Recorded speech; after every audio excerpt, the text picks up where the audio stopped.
Well, thank you, and welcome to all our guests on the panel today. It's a really big, complex question, this one, just as you heard from Nick.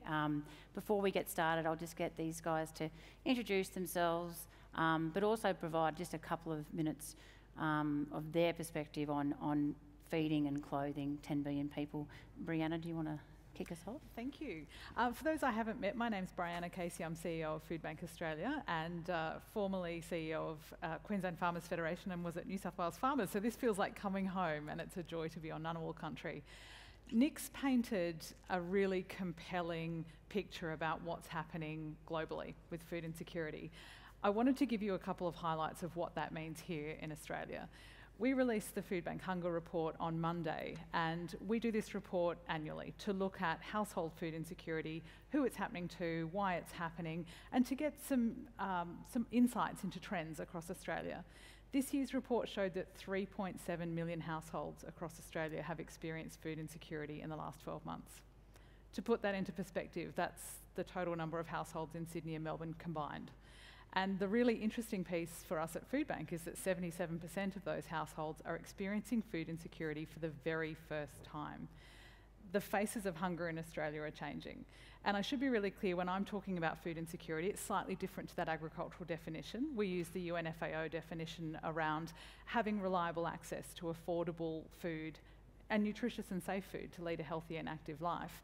And it's a spectrum from feeling a bit anxious about whether or not you can put a meal on the table, through to making compromises in the type of food that you're eating and how often you're eating, through to the most severe form of food insecurity, where people are actively skipping meals and going entire days without eating.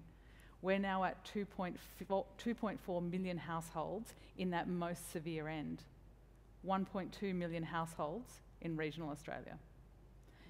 I'm here to tell you that we produce enough food in Australia to feed our population 3 times over, yet we've got 3.7 million households struggling to put a meal on the table. They're younger, they're employed, and they're actually mid to high income earners. In fact, what we now know is that 60% of food insecure households in Australia have at least one person in employment. And when you think about what's going on, I've spoken to so many people in the last few days who've seen this report and said, I see myself in this. My rent's gone up by $250 a week. My mortgage repayments have gone up by $2,000. The expenses I used to be able to cover with one income, I can now only cover with 1.5 or 2 incomes. So we're increasingly seeing people working full-time in the day, coming home, perhaps tucking their kids into bed, and getting in a car and Uber driving till 2 o'clock in the morning, because they're having to take on a full-time job and a side hustle to cover those everyday expenses. The cost of living crisis is contributing to food insecurity above and beyond anything we saw in COVID. And we will get to some of the reasons sitting behind it, but if we don't get the chance to say it, thank you from everyone at Food Bank for all that you do to help us. We could not do what we do without you. The farmers, the growers, the manufacturers, the retailers who help us. We've never needed your support more, so thank you for what you're doing to help us, because we've got a big hunger problem in Australia and it's getting worse. Yeah, it's a really scary situation you paint domestically, and I know your phone's been running hot this week since the report came out. Tim, perhaps you could introduce yourself, but maybe zoom us out a little bit and give us a bit of a global perspective on that food insecurity. Yeah, thank you. It's a delight to be here, and I am the Executive Director of MICA Australia. MICA is the faith-based international NGOs, charities. So think World Vision, Salvation Army, Caritas, Baptist World Aid, all of those, and we do the advocacy for them. One of the things MICA ran after the Ukraine Black Sea blockade was a Fight the Famine campaign. That blockade was disastrous. Yemen, Somalia, Sudan, Ethiopia were getting 60 to 90% of their wheat and their food supplies from Ukraine. And the World Food Programme, which helps all the other vulnerable countries, was getting 40% of its wheat and food from Ukraine. So Fight the Famine was our agency saying the Australian government's fair share to contribute is $150 million. At that time, the Australian government was saying, no, we focus on the Indo-Pacific, not our region. And Fiona Simpson was really supportive of this campaign. Congratulations on the magnificent job you've done, Fiona, and we're going to miss you. This campaign saw the Australian government commit $69 million, still less than half our share, but that was the big picture happening there. I've seen it come up on Slido, so I might just go there about the success of the SDGs in 2030. It's a question. Well, just last month, the report came out for 2030. 575 million people with business as usual will be in dire poverty by 2030. The SDG was 0 people. The second one said that 600 million people by 2030 will be malnourished, suffering from nutrition deficiencies. The SDG figure by 2030 was 0 people. It also said almost 2 billion people will be relying on polluting fuels and technologies for cooking. That wasn't the aim by 2030 of SDGs. So what we're facing is a poly-crisis where all these forces, once sort of disconnected, hunger, nutrition, hydrocarbons, actually are fueling a great challenge. I can talk about it in questions, but our next campaign is called A Safer World for All. And that campaign, which we hope will unite farmers coming in with business, with aid agencies, will say, all of our safety is now on the line. It's really a moral cry to say, we can do this together, but we have to think very clearly about the targets, and I can talk about some of those targets. So, a pleasure to be here. Excellent. It's a nice positive note to end on there because it's such a, it's such a dire picture when we put it all together. Wendy, you're at the Australian Centre for Agricultural Research. Can you give us a little bit of a perspective on that as well? Yeah, so I should just, I think can you hear me? There we go. Yeah. I should just give you a really quick overview of what we refer to it as ACR, so it's the Australian Centre for International Agricultural Research, and we're very lucky to have Fiona Simpson chair what is our board, we call it the Commission, and Tony York as well.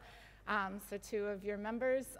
So what is ACR? And I'm going to give you an overview in a minute because it's quite relevant in terms of the points I want to make about investment in R&D. So ACR is part of the ODA. So I report to the Minister, Penny Wong, and basically it's a really unique model that's extremely valued by our regional partner countries in the Indo-Pacific region, where we partner with countries to understand what their needs are in agriculture, research and development, and then we work with our Australian innovation system to help build capacity to address problems such biosecurity is a big one where we have mutual areas of concern, climate issues, and interestingly, the majority of our varieties of wheat come out of these programs, which the larger scale is called the CGIAR.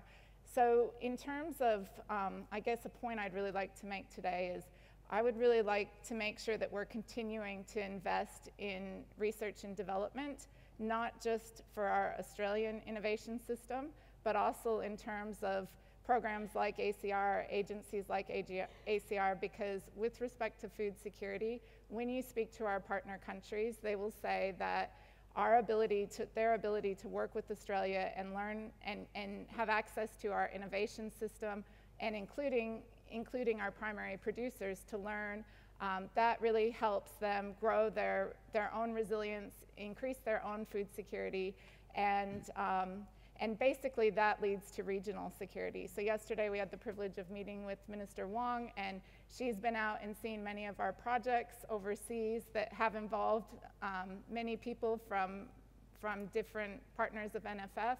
And it's really, if you could see it firsthand, the impact that has on regional food security And again, the less we need to put into humanitarian aid, whether that be reducing conflicts through reducing food security or helping our agriculture systems in partner countries in the Indo-Pacific region be more resilient to deal with hurricanes, cyclones, such as what the Pacific's facing now, floods, droughts, such as we're used to in Australia. But the more resilient we make our region, the less we're going to need to invest in humanitarian aid, because they're going to be strong and resilient and be able to address their food system issues themselves, and that reduces conflict. Mm.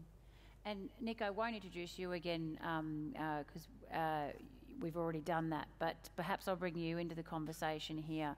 I'm probably keen to hear from all of you about what you think the roadblocks are. Like, what is the problem? We've discussed, we've had a bit of an overview of the issues, but let's sort of understand what the solutions might look like. Thank you. And when I spoke, I talked about some of the stronger headwinds that agriculture is facing, including climate change. One of the things I didn't talk or unpack further was the fact that productivity growth in agriculture is slowing and has been slowing for a long time, but that's particularly in the rich world. And there's big contrasts between agricultural output in North America and Australia and in Africa, for example, where typically crop yields are 1/5 of what we would seek here. Anthropogenic climate change has taken significant chunks out of productivity growth, estimated to be about 21% since 1961. So that's essentially a lost 7 years across the board. And so I think if I was to single out one thing, is the need for renewed investment in productivity growth and in innovation to not just get ahead, but to stay where we are at this point in terms of agricultural output globally. So as I touched on briefly, the challenge is getting greater. Unfortunately, what we've seen in a number of rich countries around the world is a shift in priorities away from agricultural and agricultural innovation. So we've seen a real rebalancing of where global R&D happens, and it's principally been picked up by countries like China, who have ramped up their investment massively. And indicatively, and it's hard to get hard numbers, but roughly 50% public and private in China. But in the US and in other global north countries, there's been a much greater shift towards private sector investment and a move away from public sector investment. And it's typically been the public sector investment that has moved towards more of the sustainability and dimensions of the agricultural system. So I think there's some fairly profound shifts that will play out in terms of where innovation is coming from, who benefits, and for Australia as a small player on the global stage, how we can spill some of those benefits back into this country, and to pick up on Wendy's theme, feed the world not just through our production, but through the sharing of knowledge as well. Yeah. So more investments in R&D and innovation. I don't think there'd be many people complaining about that here today. Brianna, what about you? What are the roadblocks domestically, do you think?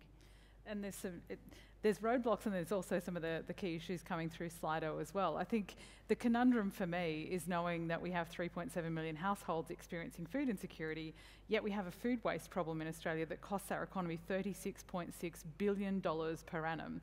We know that 70% of the food that is produced or that is wasted in Australia is perfectly edible. So it's not that we have a problem with an export market, it's not that we have a problem with what we're producing. We produce world-class, amazing fresh produce, grains, all our commodities.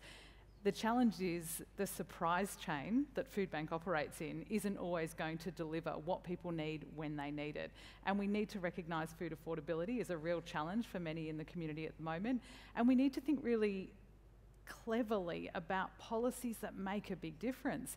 We've put to government what we think is inherently sensible policy around a national food donation tax incentive. Right now, those amazing growers and producers in the room who donate products to Foodbank, the tax treatment of that donation is the equivalent of dumping it. And in fact, you're probably financially better off to dump it because you don't have to pick it, pack it, transport it and give it to Foodbank. If we had a national food donation tax incentive, as we see in multiple jurisdictions overseas, we would actually be stimulating regional economies. There would be a tax incentive to donate more to food bank. We'd be able to feed more hungry people. We'd be reducing food loss and waste. It's a no-brainer. It's policies like those that I would love to see this government champion, because if we have our eye on 2030 and we want to halve per capita food waste by 2030, we want zero hunger by 2030, we want no poverty by 2030, we need policies that are going to make material step changes towards those outcomes. And right now, we're tinkering at the edges. Yeah, there's a question on Slido around the sheep situation that we're seeing, and you know, effectively people, you know, not bothering to send those sheep to market. I think it does cut very close to the bone when people know there are people going hungry, but there is food going to waste for sure. Tim, what about yourself?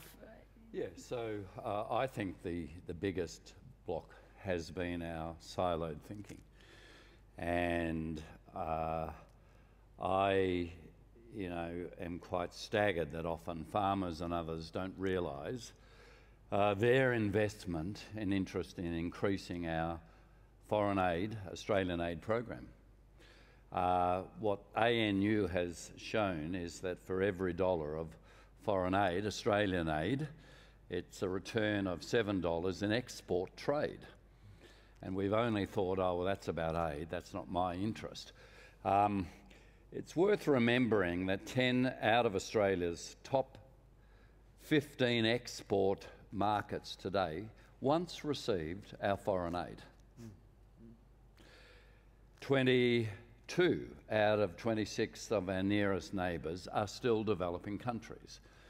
The aid program is incredibly important, not just for goodwill and soft power, but for connecting the dots with export markets as people are lifted out of poverty and buy our produce. Why I talk about aid and why a safer world for all will also focus on this is when it comes to 31 OECD countries in terms of generosity, Australia's number 27. The average of OECD countries is 36 cents in $100, 0.36% of GNI. Australia's is at 19 cents and going down to 14 cents. We have massively given ourselves a leave pass when it comes to aid because, oh, we've got our problems and let others do it. But particularly we haven't collapsed the silos and said this actually is about our future exports and our markets and our trade. And that's why it's so important. Look, there are other things I think Australia could do to overcome the problem, to rejoin the International Fund for Agricultural Development that particularly focuses on small farmers and smallholders in the Indo-Pacific. Extraordinarily important contributions we should make. For whatever reason, we're not in that. We're saying we should join that and be pulling our weight there too. Thank you. And Wendy, what about you in that research space? Yeah, I might just seem to, there we go. Is that That's okay all. now? Yeah. It won't. In terms of that research space, I might add a little bit more to what Nick said. So right now, China is investing 5 times, and I just get this right, 5 times what the US, India, and Brazil combined are investing in agriculture, public agriculture R&D, 5 times. I think 10 years ago or 15 years ago, we were, you know, contributing, that was part of our development budget contributions, probably when Nick was in my seat as CEO, probably or just a bit before that. So, so if we stop investing in public R&D in agriculture, that's going to, in 10 years' time, be having dramatic effects on our food system in terms of we'll be having to get that innovations from other countries, and they won't necessarily be right for Australia.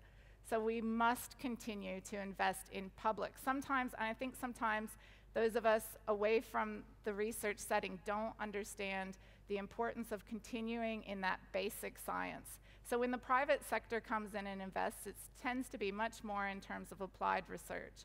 But for us to have those innovations that are going to keep us food secure as a nation and help us continue to address food security in our region, we have to continue investing in our innovation system in Australia.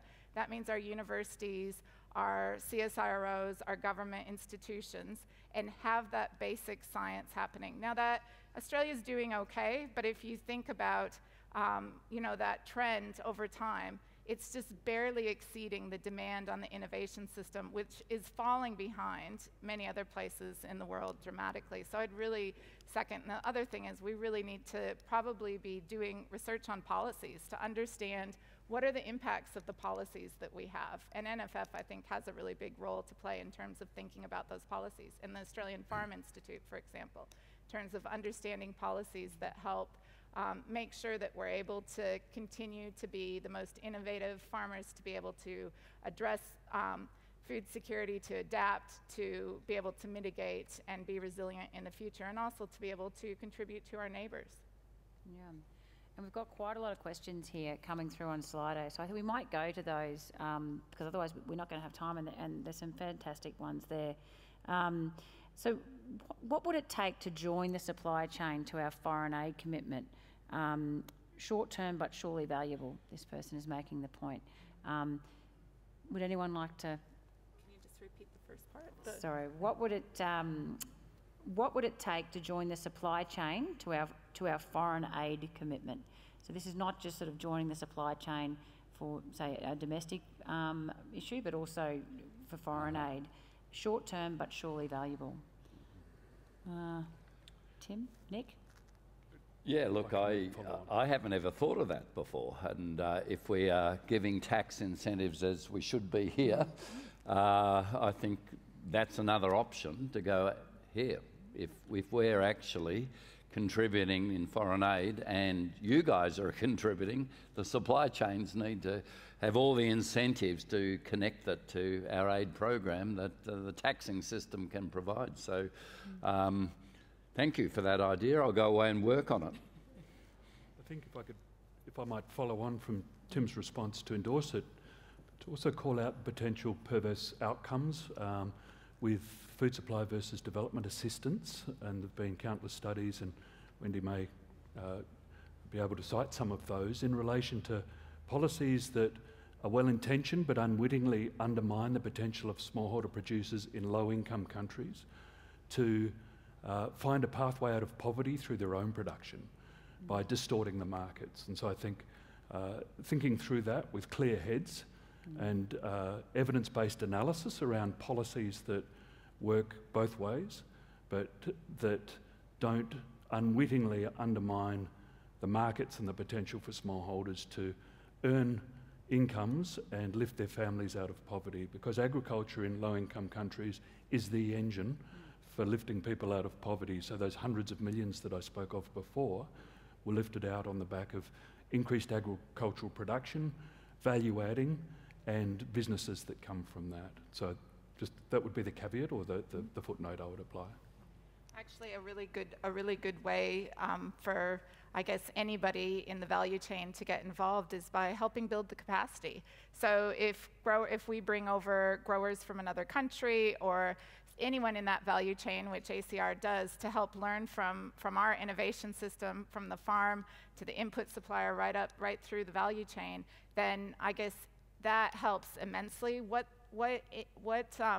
Probably people in here have gone to other countries to learn from the systems there. So it's that mutual learning. The best thing I think that can happen is building capacity of people to help them understand how they can be innovative. So our capacity building programs are really, really important. And when the private sector gets involved in that, whatever level in the value chain, it's really, really helpful for smallholders in particular. Can I just add to that? One of the things we learned was in a crisis, and I went to many in my time as CEO of World Vision, just buying the foodstuffs from some rich country and doing the truck and chuck, actually depressed the capacity in the food that was in country but not in that disaster zone, and it was far better to invest there. But as we're seeing, trying to get food into Gaza and too little's going in, as we know, with medicine, You have both and. You do need first world nations like Australia contributing, and if there's incentives to do so with the supply chain, without it suppressing what can be done. And we've just got a couple more minutes, so I'll probably end on one question that I can see has got a few likes here on Slido. Is it time for Australia to have a Minister for Food? Or maybe it's a Minister for Food Security. Great question. Brianna, maybe? Gets a big yes from me. The challenge we have at Food Bank is we don't fit anywhere. Yes, we sit in social services because we play a key role in emergency relief and food relief. We're also relevant to environment because we're about food loss and waste. We're also incredibly relevant to Treasury because we are about pathways to employment and enabling people and giving them a hand up rather than a hand out. We're absolutely about primary production. We're also, in Murray's other part of his portfolio, in emergency management because Food Bank sees the impacts of climate change from both a supply and a demand perspective. And until we start laddering this up and having a whole of government response, we're going to continue to have these silos we've all spoken about. I don't think I could be more passionate about this topic because we are failing the very people who need us right now. We've got, I don't think there's a country in the world who farms better than we do. Why are we not doing better at making sure the stuff that we produce ends in the tummies of everyone who needs it? I think that's a good note to end on, and I think there's a lot of yeses for that question. So thank you very much for your time, everyone. I got through the session without calling you Peter, Tim, so that was exciting. That would have been awkward. Oh, damn, I just did it. No.